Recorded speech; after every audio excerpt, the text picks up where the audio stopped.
Yeah, welcome back again to part 2 of lesson 7 on journal entries, accounting journal entries. So we continue from where we stopped last time. We were talking about adjusting accounting entries, adjusting journal entries. So we talked about accruals last time. So today we'll proceed from there. So under the same adjusting journal entries, we also have deferrals from the word defer for a future period. So under this entry, we're postponing the recognition of cash transactions that have already occurred to a future period. For instance, we are recognizing 1 month worth of a prepaid annual insurance policy. Let's look at an example for a better understanding. So we're going to look at an example of a prepaid expense. A prepaid expense. So supposing on 1st December, a company paid 12,000 US dollars for a 1-year insurance in advance. So an adjusting entry will be made on 31st December to recognize a 1 month of insurance that has been used up. Okay, so what are we saying? So initially, the 12,000 US dollars was recorded as a prepaid insurance, which is an asset account. Okay, we don't expense it as yet because it is meant for the whole year. Okay, so when we paid it on 1st December, we record the whole amount, we debit the prepaid insurance account, which is an asset account. And then at the end of the month, a month worth, which is 1,000 US dollars in this case, we have simply divided 12,000 by total number of months in a year, which is 12. So by end of December, we want to expense a month worth of the insurance.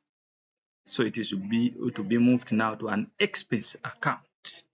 Okay, so this is how we're going to do it. So we're going to debit the insurance expense account by 1,000, and the credit entry goes to the prepaid insurance account, which was an asset. So the reason for this is to recognize the 1 month insurance expense as at end of December. So we are going to do the same for the rest of the year. At the end of every month, we are going to be expensing a month worth of insurance expense to recognize that particular expense for that particular month. So as we do that, we'll be crediting the asset account of prepaid insurance, which was initially debited. So by the end of the year, we'll have 0 left on the account of prepaid insurance. Okay, enough on that one. We proceed. We'll also, under the same adjusting interest, we'll also use this to record depreciation or amortization.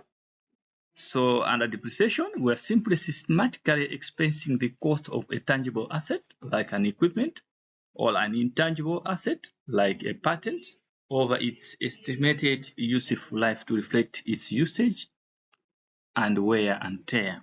So that's the typical definition of a depreciation. We're going to look at depreciation in details later on, but here we are just looking at it from the angle of adjusting journal entries. So let's look at an example here. A company estimates that its office equipment depreciates by 300 US dollars per month. So the explanation be like the depreciation expense is debited by that particular amount every month, and then an accumulated depreciation, which is a contra asset account, is credited to systematically reduce the book value of the asset over time, over its useful life, whatever useful life is. So as I said, we're going to look at depreciation later on in details. So this will be the journal entry. We're going to debit the depreciation expense account and credit the accumulated depreciation account for equipment with the same amount. Okay. Let's see. And then we also use adjusting journal entries for recording estimates and provisions. So under this one, we are adjusting the accounts for items like potential bad debts or inventory obsolescence to reflect their true value. Okay, let's look at an example. A company has accounts receivables totaling to $200,000 at year end. Based on historical data and current economic conditions, management estimates that 5% of these receivables are unlikely to be collected, to be recovered. So this represents $10,000. So this one now will be a provision, an estimated liability for a probable future outflow of economic benefits. So the adjusting entry to record this estimate is to debit the bad debt expense account and then credit an allowance for doubtful debts. All these now will be presented in the statement of profit and loss, and they eventually reduce the period, the profit for the period. So the explanation for this entry is to record the estimated and collectible accounts for the period. Enough of adjusting interest. Now let's look at closing journal interest.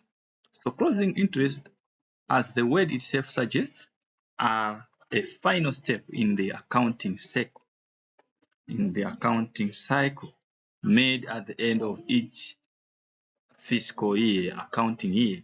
So their purpose is to transfer the balances of temporary accounts such as revenue, expenses, and dividends or drawings into a permanent equity account like retained earnings or owner's capital or equity. Okay, so this effectively zeroes out the temporary accounts, preparing them for the next accounting period so that the new year starts with zero balances in revenue and expenses account, because that now belong to a previous accounting year. Let's look at an example of how to close a revenue account. A company has service revenue balance of $50,000. To close this, which has a normal credit balance, it must be debited. So the entry will be to debit the service revenue, and which is a temporary account, and then we are crediting the income summary for the period. And then we have reversing journal entries. So these are optional entries made at the beginning of a new accounting period to simplify the bookkeeping of future transactions related to certain adjusting entries for the previous period. So they effectively cancel out the previous adjusting entry, which is especially useful for automatically handling recurring transactions like payroll, that is wages. Let's look at a comprehensive example of this explanation. For instance, we have an adjusting entry on 31st December. So this entry recognizes wages earned in December but paid in January. So we're going to, as we previously said, you debit the salaries expense account, 5,000, to record the expense in the correct period in compliance with the accruals concept, and then the credit goes to salaries payable because as at 31st December, we had not yet paid the salaries. So we still had an obligation. Okay. And then on January 1st, we have now a reversing entry.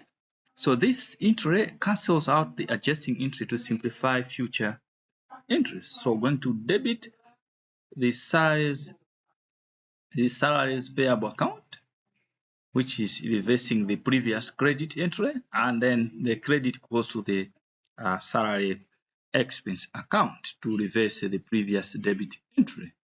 The subsequent payment entry now, supposing on 15th of January, now we pay the amount that was owing in salaries. So now when the company pays the wages, it's a simple transaction. We are simply cancelling it out now. So we're going to debit the salaries expense account to recognize the expense again for January now. And then we're going to credit cash to record the cash payment. So this process ensures expenses are matched to the right period and avoid a complex interest when payments occur as explained in the previous slide. Okay, we move on. Now let's look at the correcting journal entries. Correcting journal entries, as the name itself suggests, if an error is discovered in a previously recorded journal entry after it has been posted to the ledger, a correcting journal entry is used to fix the mistake. In the next lesson, we are going to look at some of the common accounting errors that occur in the process of preparation of accounts, and now how those are corrected. So one way of correcting those errors is by using the correcting journal entries. So this ensures that the original entry is not simply deleted or altered, preserving what is known as an audit trail for all changes. Okay, let's look at an example of an error. So a $500 payment for utility bill was accidentally debited to maintenance expense account instead of utility expense account. So a correcting journal entry here will be to fix the error. We're going to debit the correct account now, the utility expense account, and credit the incorrect maintenance account to undo the mistake without deleting the original entry. And that's what we have done there. Okay. And then we have opening entries. So these entries are used at the start of a new accounting period or when a business is first established to record the initial balances of assets, liabilities, and equity, as we saw when we are looking at the double entry system. So these now are permanent accounts carried over from the previous period. A quick example here. We have established a business now, beginning of a new year scenario. So a business begins a new year with existing balance: cash 15,000, inventory 8,000, accounts payable 3,000, and owner's equity 20,000. So the journal entry for the new period would be to debit cash 15,000, inventory 8,000, and the credit goes to accounts payable 3,000 and owner's equity 20,000. So if you look at the debits and credit, we see that they still balance out with a total of 23,000 on either side. So this is simply to bring forward the balances from the prior period. Okay, so that marks the end of our lesson on accounting journal entries. Thank you for your attention. If you have any questions, you can put them in the comment section, or you can simply play back the video if you missed a point on any of the explanations. Okay, see you in our next lesson, which will be on the accounting errors, common accounting errors. Thank you.